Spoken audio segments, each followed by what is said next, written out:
everyone. How are you, all of you? Fine. Okay. Let's start our new topic. Excretion. क्या होता है excretion? जो भी हम खाना खाते हैं, वाटर लेते हैं, whatever we are taking, वो हर चीज़ हमारी बॉडी में डाइजेस्ट नहीं हो पाती. कुछ चीज़ें अनडाइजेस्टेड फॉर्म में रह जाती हैं. अगर वो बॉडी के बाहर टाइम टू टाइम रिलीज ना हो तो वो हमारी बॉडी के लिए टॉक्सिक पॉइजन का काम करती हैं, because they are toxic in nature in that case for our body. इसीलिए उन्हें बॉडी के बाहर निकालना बहुत ज़रूरी है. हमारी बॉडी में ये पूरा प्रोसीजर ऑटोमेटिक चलता रहता है. तो एक्सक्रीशन है क्या? The process of removal of toxic waste from the body of an organism is called excretion. जितना भी टॉक्सिक वेस्ट है, जब वो हमारी बॉडी से बाहर रिलीज हो जाएगा, उसे हम क्या कहेंगे? एक्सक्रीशन.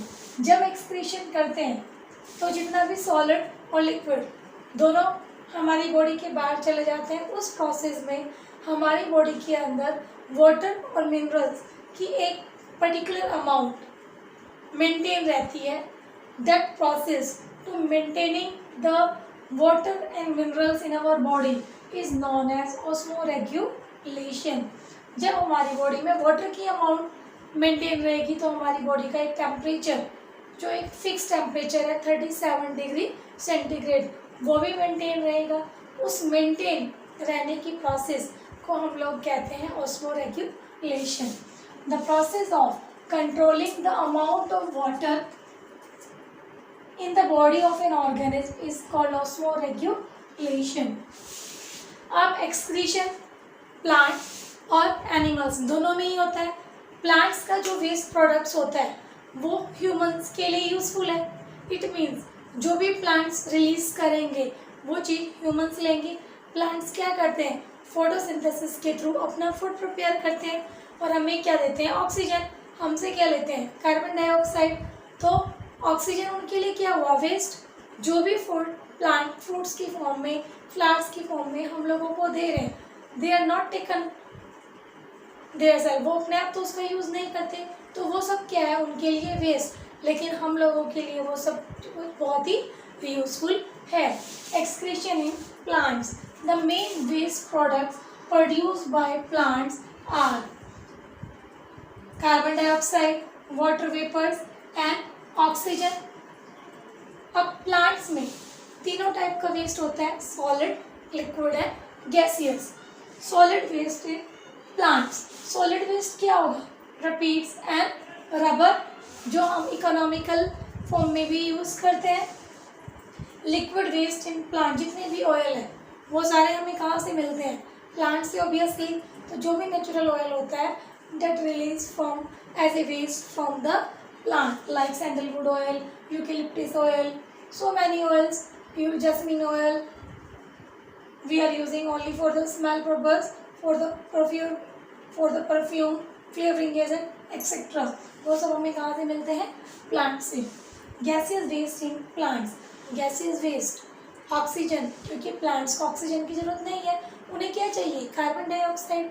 तो वो प्लांट्स सब ऑक्सीजन को रिलीज कर देंगे और उस ऑक्सीजन को हम लोग यूज़ करते हैं. तो प्लांट्स अपना वेस्ट मेनली 2 वेज में रिलीज करेंगे. एक तो स्टोमेटा, लीव्स के लोअर सरफेस पे छोटे छोटे टीनी पोर्स प्रेजेंट है. That tiny pores are known as stomata. जितना भी गैसेस एक्सचेंजेस है वो कहाँ से होता है? स्टोमेटा के थ्रू. तो जितनी भी और जो स्टेम्स हैं, बड़े जो ओल्ड ट्रीज हो जाते हैं, उनमें गैसेस एक्सचेंज होता है लेंटिसल्स के थ्रू. तो जितने भी प्लांट्स हैं, in plants there are mainly 2 ways to excrete the waste. First one is the plants get rid of gaseous waste through stomata in leaves. क्योंकि लीव्स के लोअर सरफेस पे टिनी पोर्स प्रेजेंट है, उन्हें हम क्या कहते हैं? Stomata. And lenticels in stems. Lenticels I already told you that last video में मैंने बताया था कि लेंटिसल्स क्या है. जितने भी प्लांट्स ओल्डर हो जाते हैं उनकी सेल्स थोड़ी लूजली पैक्ड हो जाती है. That loosely packed area that help in the gaseous exchange in the older plants are known as lenticels. The plants get rid of stored solid and liquid waste by shedding of leaves, जो उनकी leaves yellow हो गई हैं वो जड़ जाती हैं। Piling of bark, जो उनकी पेड़ों की छाल होती है वो भी हम लोगों की यूज़ आती है, वो सारी निकल जाती है। एंड फेलिंग ऑफ फ्रूट, जितने भी फ्रूट्स पेड़ पे आते हैं, कभी भी पेड़ अपने फ्रूट्स अपने आप नहीं खाता, तो वो क्या है, these are the waste of the plants. और जितना भी प्लांट्स का वेस्ट है that are very useful for the human beings. तो ये क्या था, एक्सक्रीशन इन द प्लांट्स। तो एक्सक्रीशन सभी के लिए बहुत ज़रूरी है। अगर ये बॉडी में थोड़े टाइम के लिए भी रहता है तो we feel uncomfortable, so many diseases. That's why it is very necessary procedure in our body. Animals, main excretory organs in animals are animals. There are two types of animals. You already know about that, unicellular and multicellular. In unicellular like amoeba. Amoeba में excretion कैसे होगा, by the process of diffusion. By the process of diffusion. And excretion in earthworm by the nephridia. earthworm में small openings होती हैं जिन्हें हम कहेंगे nephridia. जो हमारा मेन टॉपिक है that is excretion in humans. humans में excretion कैसे होता है, humans में बहुत सारे organs involve होते हैं for the excretion. The excretory system on human consists main organs. क्या होता है, दो किडनी होती है, दो यूरेटर्स होते हैं, एक बैग लाइक स्ट्रक्चर होता है that is bladder, renal vein, renal arteries. The excretory system of human consist following main organs, two kidney, two ureter, bladder and urethra. हमारी बॉडी में किडनी का मेन काम क्या है, किडनी क्या करती है, किडनी हमारे पूरे ब्लड को फिल्टर करती है, जो उसमें यूजफुल सब्सटेंसेस डिजोल्व हैं ब्लड के अंदर उन्हें वापस हमारी बॉडी में भेजती है, और जितना भी वेस्ट लिक्विड है उसे एज ए यूरिन बॉडी के बाहर पास आउट करने का जो मेन काम है वो काम है किडनी का. तो किडनी का मेन फंक्शन क्या है, to remove the poisonous substances, urea, other waste and excess water from the blood in the form of urine. तो वो यूरिन को हमारी बॉडी के बाहर एक येलोइश कलर लिक्विड की फॉर्म में बाहर निकालती है. ये पूरा क्या है, excretory system of humans. Humans के एक्सक्रीटरी सिस्टम में यहाँ दो बीन शेप स्ट्रक्चर की किडनी होती हैं. ये कैसी होती है, जैसे राजमा होता है, बीन्स होती हैं, उनके जो बीज होते हैं उसके दाने के जैसा एक स्ट्रक्चर है, तो it is a bean shape structure. Bean shape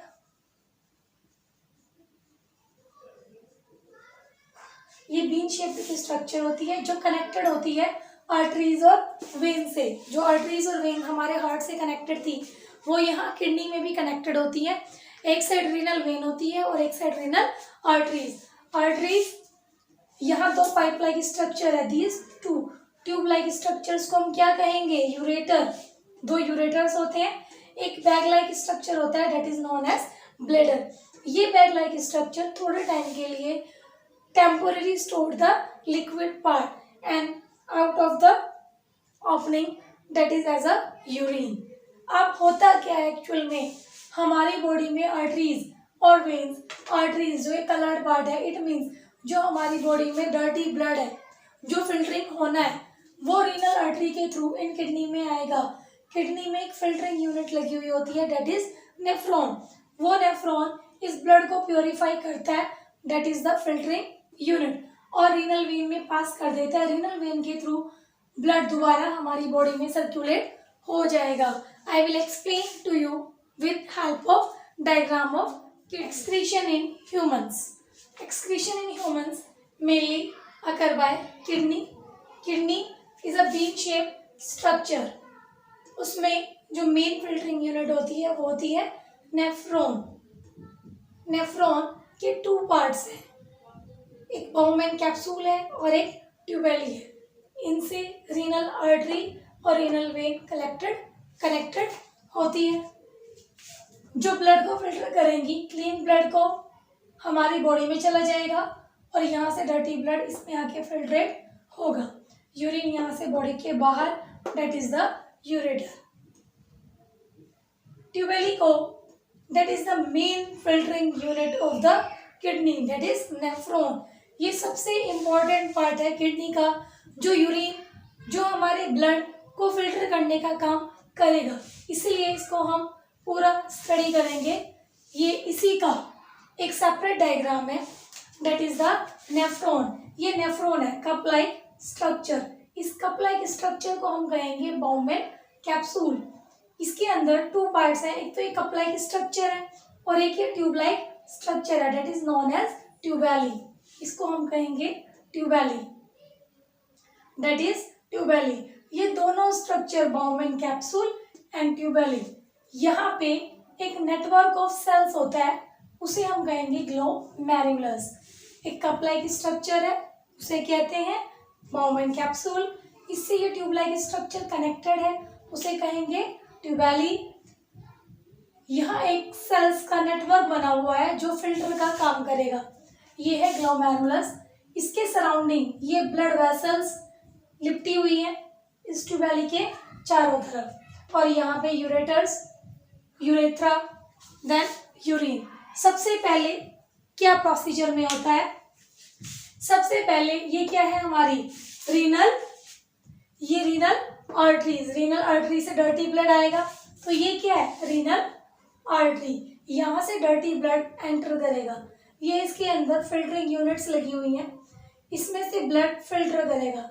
ये सारा फिल्ट्रेट यहाँ से फिल्ट्रेट होगा और इस सेल्स के अंदर जाएगा।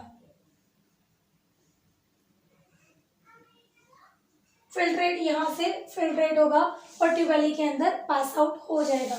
जो ब्लड वेसल्स इस ट्यूबैली के चारों तरफ लिपटी हुई हैं, सराउंडिंग हैं, वो यहाँ से यूजफुल सब्सटेंसेस जो जो ब्लड में डिसॉल्व है, ब्लड के फिल्ट्रेट में क्या क्या है, एमिनो एसिड्स है, एमिनो एसिड्स है, सॉल्ट्स है, वाटर एंड यूरिया, ये हर चीज इस फिल्ट्रेट में साथ में फिल्टर होकर ट्यूबैली के अंदर आ जाएगी। जब ट्यूबैली के अंदर आ जाएगी तो ये बॉडी के बाहर जा सकती है, इसीलिए इसके चारों तरफ ब्लड वेसल्स होती हैं जो इसको यहाँ से अब्जॉर्ब करेंगी। यहाँ से अब्जॉर्प्शन होगा, नेक्स्ट ये ब्लड वेसल्स जाएंगी, फिर मिड रास्ते में glucose, amino acid, salt, water, ये सारी चीजें दोबारा रीअब्जॉर्ब होंगी। क्या बचेगा? Only of urine, urea, only urea left. ये क्या नहीं होगा? नॉट रीअब्जॉर्ब्ड, नॉट रीअब्जॉर्ब, ये रीअब्जॉर्ब नहीं होगा।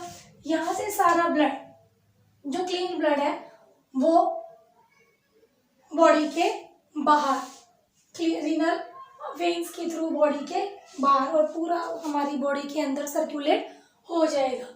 और जो डर्टी, जो इसमें यूरिन, यूरिया रह गया, जो रीअब्जॉर्ब नहीं हुआ, वो यूरेटर्स के थ्रू यहाँ पे ब्लडर में इकट्ठा होगा और यूरेथ्रा के थ्रू बॉडी के बाहर। That is the function of nephron. I again repeating my topic, listen carefully. सबसे पहले क्या होगा, ये नेफ्रॉन है, नेफ्रॉन के टू पार्ट्स हैं, एक कप लाइक स्ट्रक्चर है और एक ट्यूब लाइक स्ट्रक्चर है। कप लाइक स्ट्रक्चर को हमने कहा बाउमेन कैप्सूल और ट्यूब लाइक स्ट्रक्चर को हमने कहा ट्यूबैली। इस कप लाइक स्ट्रक्चर के अंदर एक नेटवर्क ऑफ सेल्स है जो फिल्टरिंग यूनिट का काम करेगी।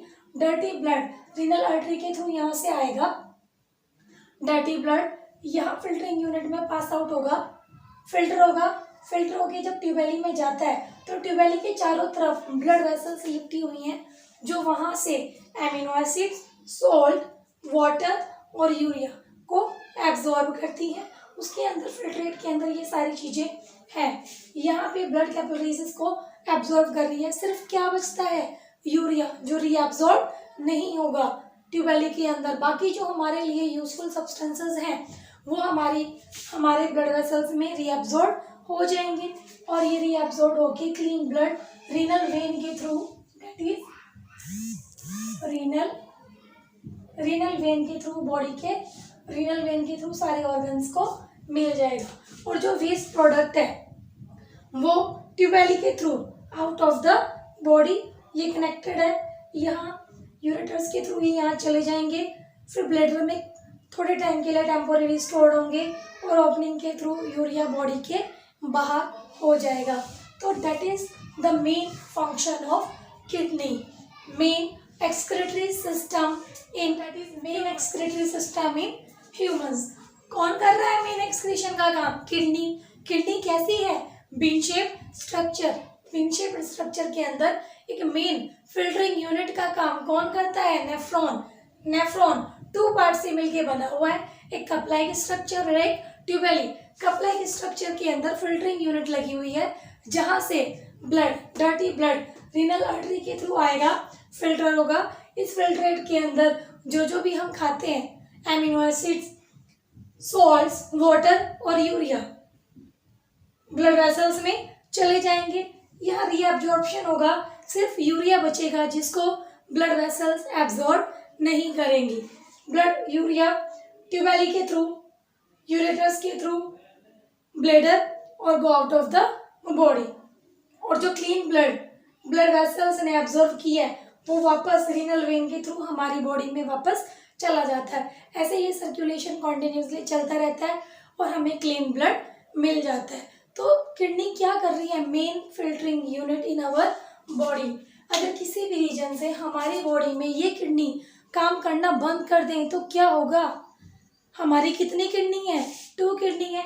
अगर हम किसी भी बीमारी की वजह से, किसी मेडिसिन की वजह से, किसी इन्फेक्शन की वजह से, या जो अल्कोहलिक पर्सन होते हैं उनकी अल्कोहल ज़्यादा पीने की वजह से उनकी किडनी डैमेज हो जाती है, उस केस में अगर हमारी एक किडनी ठीक है तो हम एक किडनी पे सर्वाइव कर सकते हैं। लेकिन इन केस अनफॉर्चुनेटली अगर हमारी दोनों ही किडनी फेल हो जाए, उस केस में हमें आर्टिफिशियल किडनी ट्रांसप्लांट करवानी होती है हमारी बॉडी में। It is not so easy task, it is very difficult to transplant that kidney in one person to another person.